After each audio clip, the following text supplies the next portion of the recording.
अस्सलाम वालेकुम मेरे प्यारे दोस्तों, मैं आप सभी को वेलकम करती हूँ अपने चैनल फायज़ा स्किल्स पर। उम्मीद है मेरी वीडियोस आपको पसंद आएंगी। पिछली वीडियो में मैं लाई थी आप लोगों के लिए कि कमीज़ का नाप किस तरह लिया जाता है। इस बार लाई हूँ कि ट्राउज़र का नाप कैसे लिया जाता है, यानी कि पजामा। बहुत ही इजी मेथड के साथ, इजी टेक्निक के साथ आपको समझाऊंगी ताकि आपको बिल्कुल आसानी से समझ आ जाए। ख़ास तौर से नए सीखने वालों के लिए मेरी ये वीडियो है। जिन लोगों को ड्राफ्टिंग करने में परेशानी होती है उनके लिए सिंपल बहुत इजी मेथड है, ध्यान से देखिएगा। पजामे को हमने बिल्कुल ऐसे डबल फोल्ड करके बिछा देना है और वहाँ से हमने उसकी लंबाई नापनी है। ऊपर से लेकर नीचे तक हमारी जो भी लंबाई आ रही होगी, यहाँ मेरे पास आ रही है 37 लेंथ। तो इस 37 लेंथ को मैं अपने पेपर पे लिख लूँगी। जैसे मैंने आपको पहले भी बताया था कि आप अगर लिख लेंगे तो आपको कटिंग करने में, निशान लगाने में आसानी होगी कपड़े पे। तो मैंने यहाँ पर सब लिख लिया है, लंबाई, चौड़ाई, कमर, आसन और पोंचा। अब 37 लेंथ जो हमने ली है, इसमें हमने ऊपर कमर से 1.5 इंच, तकरीबन 1.5 से 1.25 इंच हमने एक्स्ट्रा लेना है और नीचे से हमने लेना है तकरीबन 2.5 इंच, 2.5 से 2.25 इंच लेना है। तो दोनों मिला के, ऊपर का और नीचे का मिला के हमारे पास तकरीबन 4 इंच के करीब आ रहा है।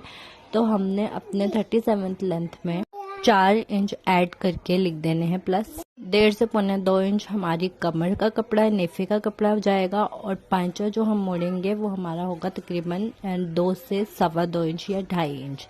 तो ऑलमोस्ट हम दोनों मिलाएं तो 4 इंच हमारा बनता है। तो वो हम यहाँ पर लिख लेंगे 4 इंच।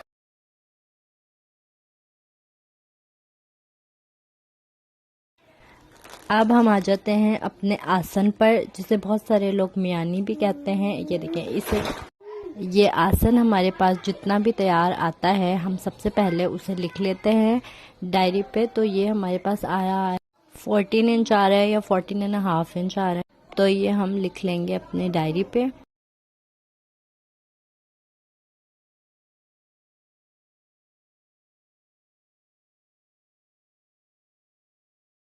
अब इसके लिए हमें कितना एक्स्ट्रा कपड़ा लेना होगा कटिंग के लिए, वो हमें चाहिए ऊपर नेफे का ही, जो हमने ऊपर नेफे का लेंथ के टाइम पर नापा था, जो कि हमारा 1 से 1.25 इंच और 1.5 इंच के करीब था जो हमने लिखा है।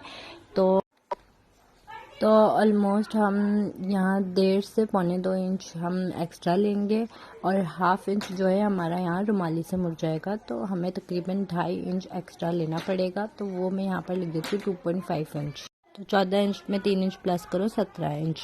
वो हम लिख के अब अपनी थाई नापेंगे, जो कि चौड़ाई हमारी कहलाती है, जो रुमाली होती है, जो घेर भी कहलाता है पजामे का, वो हमारा यहाँ पर आ रहा है 15 इंच का। तो इसमें हम सिर्फ और सिर्फ 1 इंच कटिंग का रखेंगे।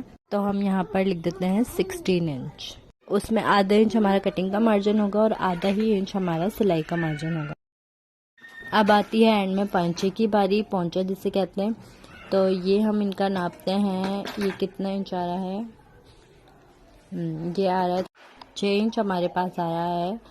तो हम इस पर 7 इंच बल्कि 8 इंच लिखेंगे, क्योंकि जिसका ये ट्राउज़र है उन्होंने 1 इंच बढ़ा के रखने को कहा था। तो हम इसका 1 इंच बढ़ा कर रख देते हैं। तो हम यहाँ पर लिखेंगे 7 इंच सिलाई का और कटिंग का 1 इंच 8 इंच। तो ठीक है, समझ रहे हैं आप, जैसा नाप होता है उसके हिसाब से हम एडजस्ट कर सकते हैं। तो ये देखिए 4 चीज़ों में हमारा नाप कंप्लीट हो गया है, मेजरमेंट। ये देखिए मैंने ये कपड़ा लिया है। अब इस कपड़े पे मैं आपको ड्राफ्टिंग, मेजरमेंट और कटिंग करके बताऊंगी। ये हमने 4 फोल्ड में कपड़ा लिया है, 2.5 मीटर कपड़ा है हमारे पास। इसे हमने 4 तय में तय करके रख लिया है। मैंने इससे पहले ही 4 तय में तय करके रख लिया था। अब ये देखें, इस पेपर पे मैंने जितना भी मेजर करके लिखा हुआ था, अब मैं इस कपड़े पे आपको उसी हिसाब से निशान लगाकर बताऊंगी। पेपर पे लिख लेने से ये आसानी हो जाती है कि आपको बार बार कपड़ा उठा के नापने की ज़रूरत नहीं पड़ती है। तो सबसे पहले हम यहाँ पर कपड़े पर लेंथ का निशान लगाएंगे। जो भी हमारी लंबाई है उसमें हमने जितना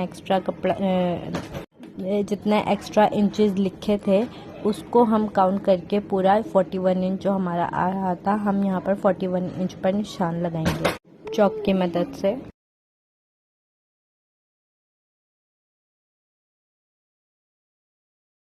हमने यहाँ भी सिर्फ और सिर्फ लंबाई का निशान लगाया, ऊपर से लेके नीचे तक जो हमारा 41 इंच आ रहा था उससे।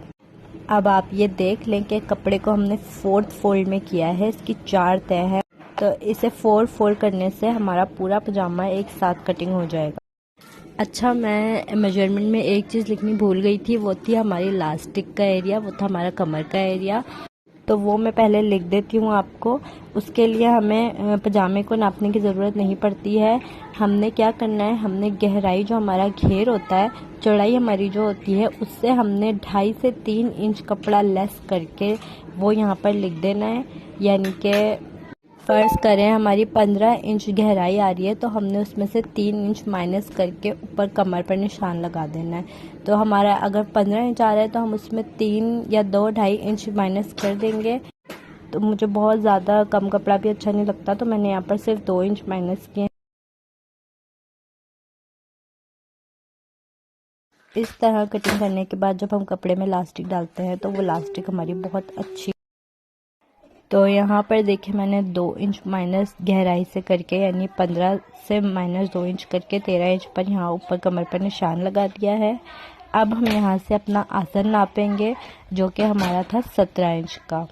तो वो 17 इंच हम एक्स्ट्रा कपड़े के साथ यहाँ पर 17 इंच पर निशान लगाएंगे। अब आसन का निशान लगाने के बाद हमने देखना है कि हमारी चौड़ाई कितनी है। जैसे मैंने आपको बताया है कि 15 इंच हमारी चौड़ाई है, तो उसमें 1 इंच प्लस करके हम यहाँ पर 16 इंच पर निशान लगाएंगे गहराई से। तो हमने यहाँ पर कमर का, आसन का और घेर का निशान लगा लिया। तो हमने यहाँ पर कमर का, आसन की लंबाई का और हमारा जो घेर है उस पर हमने निशान लगा लिया है। अब मैं पहले नीचे आके यहाँ पे पांचे पर निशान लगाऊंगी, और हमारा पांचा था तैयार, हमें जो रखना था सिलाई के साथ वो हमें 7 इंच रखना था। तो हम उसमें 1 इंच ऐड करके कटिंग का उस पर निशान लगाएंगे। तो 8 इंच पर यहाँ हम निशान लगाते हैं। अब हम वापस ऊपर आ जाते हैं ताकि हम अपने पजामे को एक शेप दे सकें। तो ये देखिए, घेर से लेके कमर तक हम शेप देंगे ऐसे गोलाई में। इससे क्या होता है, इससे हमारा रुमाली वाला काम हो जाता है और हमें पहले ज़माने की तरह रुमालियाँ डालने की ज़रूरत भी नहीं पड़ेगी और हमारा घेर भी ज़्यादा हो जाएगा। अब हम इसी गोलाई को ऊपर से भी शेप देंगे, जो भी हमारा पांचे का निशान है वहाँ तक हम इसे शेप देंगे।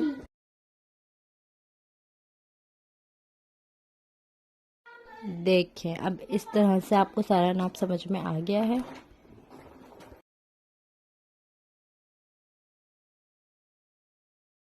अब हम इसी निशान पर कटिंग करेंगे। सबसे पहले हम यहाँ से ये दोनों पीस को अलग करेंगे। ये डबल फोल्ड हुआ है, इसलिए हम यहाँ से इसको अलग करेंगे जहाँ तक हमारा निशान है।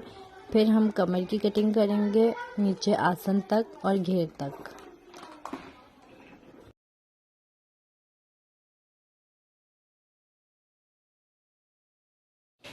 अब इस निशान पर ही मैं कटिंग करूँगी पूरी नीचे पांचे तक, जो भी हमारा निशान है। आप लोग सोचते होंगे कि मैं एक ही निशान पर कटिंग कर रही हूँ, सिलाई का मैंने कोई निशान नहीं लगाया। तो मैं पर्सनली सिलाई का कोई निशान नहीं लगाती हूँ।